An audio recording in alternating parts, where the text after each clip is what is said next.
अब हमारा दूसरा स्टेप आता है काइंड्स ऑफ प्रोनाउन। प्रोनाउन के काइंड्स कितने होते हैं, तो हम स्टार्ट करते हैं। पहला type personal pronouns. Personal pronoun जो होते हैं वो किसी पर्सन के बारे में रेफर करते हैं, और इनके लिए जो हम वर्ड यूज करते हैं वो होते हैं I, we, you, he, she, it, they. For example, they are good for all. तो यहाँ पर जो दे आया हुआ है ये आपका प्रोनाउन हो गया, पर्सनल प्रोनाउन, क्योंकि पर्सन के बारे में ये बता रहा है, हमें पर्सन को रेफर कर रहा है, इसलिए personal pronoun. She is going to marry, तो यहाँ पर जो शी हो गया ये आपकी पर्सनल प्रोनाउन है जो कि किसी लड़की के बारे में बता रही है। फिर आपका नेक्स्ट आता है possessive pronoun.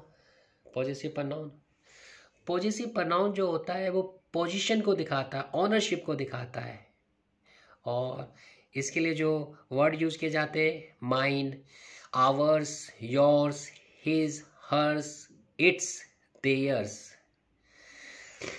For example, this bag is mine, तो इसमें जो माइन है आपका पॉजेसिव प्रोनाउन है।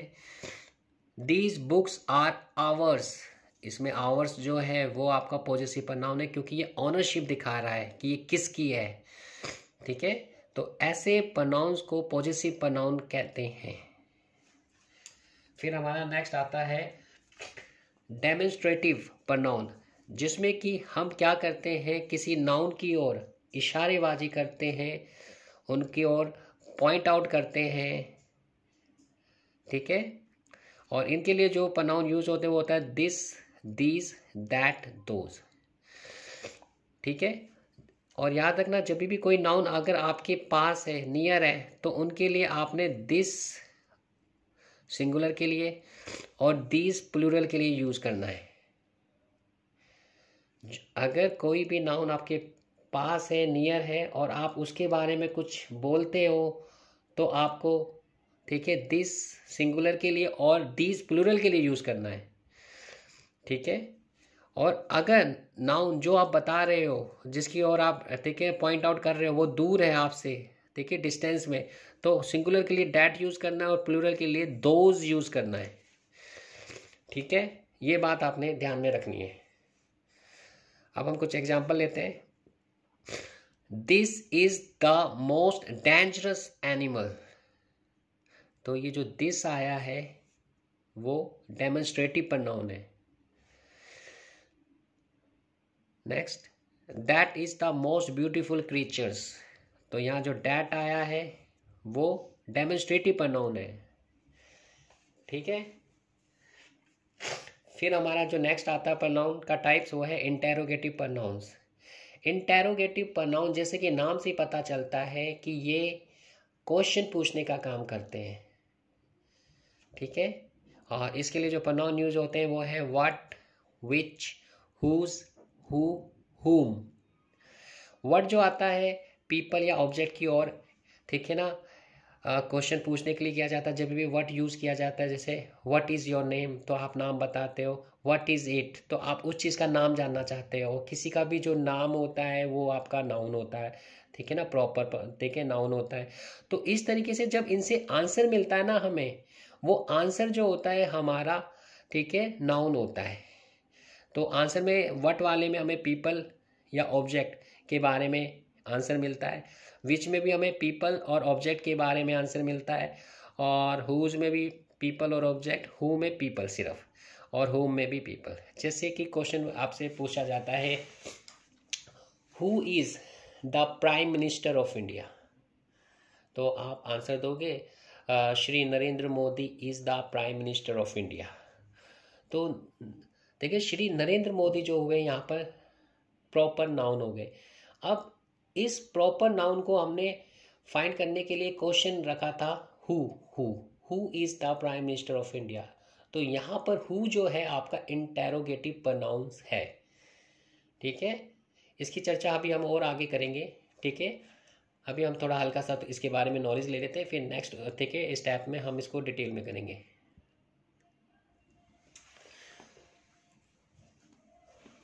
व्हाट आर यू सेइंग, आप क्या कह रहे हो।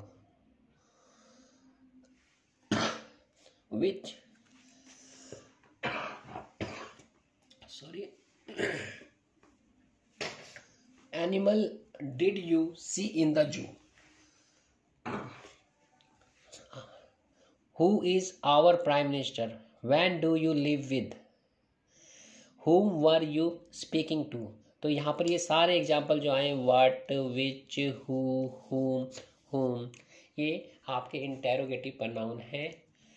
ठीक है, अब हमारा नेक्स्ट आता है रिलेटिव प्रोनाउन, जो कि मोस्ट इम्पॉर्टेंट है।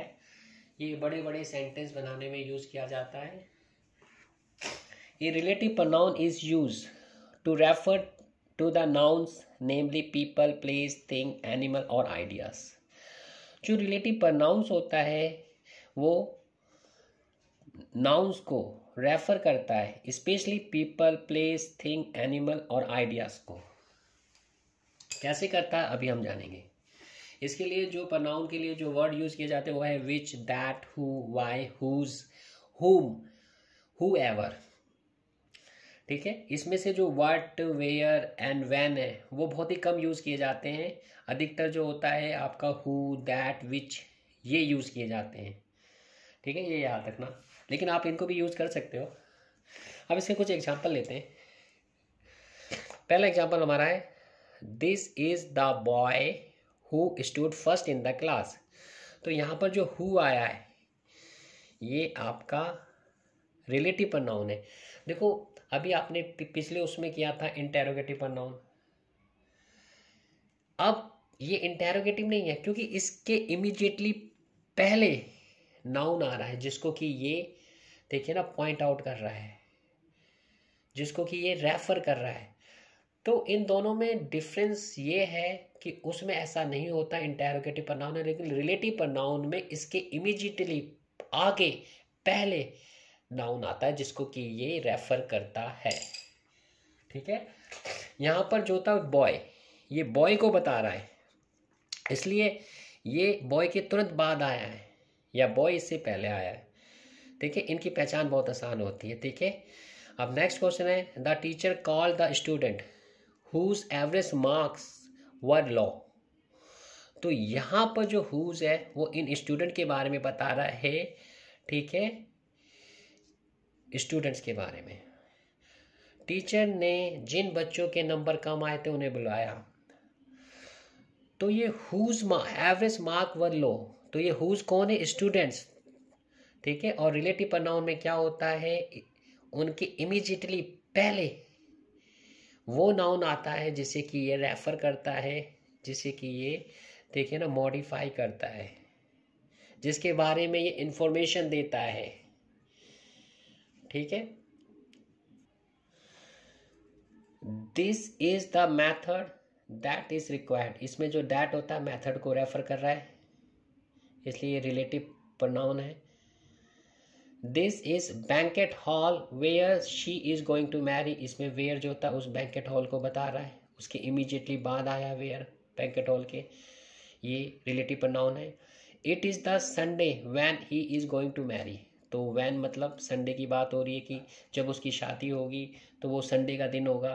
तो यहाँ पर जो वैन है ना वो संडे के इमीडिएटली बाद आया है, तो ये संडे के बारे में बता रहा है, तो इसलिए ये भी रिलेटिव प्रोनाउन है। नेक्स्ट आता है रिफ्लेक्सिव प्रोनाउन। जो रिफ्लेक्सिव प्रोनाउन होता है वो जो होता है आपका, ठीक है, कैसे बनता है पहले हम वो सीखेंगे। ठीक है, आपने आते के ना प्रोनाउन में जो होता है 3 form of pronoun, the I, my, me, we, our, us. ठीक है, he, his, him, she, her, it, its, it, they, their, them. तो इसमें जो मिडल वाला होता है वो पॉजेसिव होता है। ठीक है ना, अब उन पॉजेसिव देखे ना से हम कैसे बनाएंगे, माई प्लस में सेल्फ, माई सेल्फ, आवर जमा में सेल्विस, क्योंकि बहुत सारों के लिए होता है इसलिए हमने यहाँ प्लूरल फॉर्म ली है। ठीक है, सेल्विस तो आवर सेल्विस, योर, सिंगुलर के लिए आया तो योर सेल्फ, अगर बहुतों के लिए आया तो योर सेल्विस हो जाएगा, जैसे कि यहाँ 2 तरीके से लिखा गया है। फिर आपका आ जाता है हिम जमा सेल्फ हिमसेल्फ, हर जमा सेल्फ हर सेल्फ, इट जमा सेल्फ इट सेल्फ, देम जमा सेल्फ देम सेल्फिस। ठीक है, तो ये प्रोनाउन जो होते हैं आपके इस तरीके से बनाए जाते हैं। जब हम माई के पीछे सेल्फ लगाते, आवर के पीछे सेल्विस लगाते, योर के पीछे सेल्फ या सेल्विस, हिम के पीछे सेल्फ, हर के पीछे सेल्फ, इट के पीछे सेल्फ, देम के पीछे सेल्फ, इनसे बनाया जाता है। ठीक है, अब हम इसके कुछ एग्जाम्पल लेते हैं। We bought a few things for our self, हमने अपने लिए कुछ चीज़ें खरीदी। तो इसमें आवर सेल्फ जो है आपका रिफ्लेक्सिव प्रोनाउन है। They are themselves responsible for their miseries, the duck splash itself with cold water, तो यहाँ पर इट सेल्फ। ठीक है, इसमें आपने एक चीज़ नोट की होगी, जो सब्जेक्ट होता है ये उसी के अकॉर्डिंगली आते हैं। जैसे वी से आवर सेल्फ, दे से देम सेल्फ, और ये डक जो है इट है, इसलिए इसका इट सेल्फ। ठीक है, तो आप सब्जेक्ट के अकॉर्डिंगली ये लगाए जाते हैं। सब्जेक्ट अगर ही होता तो हिम सेल्फ बनता, शी होता तो हर सेल्फ बनता। इस तरीके से ये सब्जेक्ट के अकॉर्डिंगली लगाए जाते हैं, जिसमें कि वो बताते हैं कि जो एक्शन जो होता है, क्रिया जो होता है, वो खुद कर रहा है। जब खुद कोई चीज़ दिखानी होती है किसी भी सेंटेंस में कि जो सब्जेक्ट है उसने वो किया है, तो तब हम इसको लगाते हैं।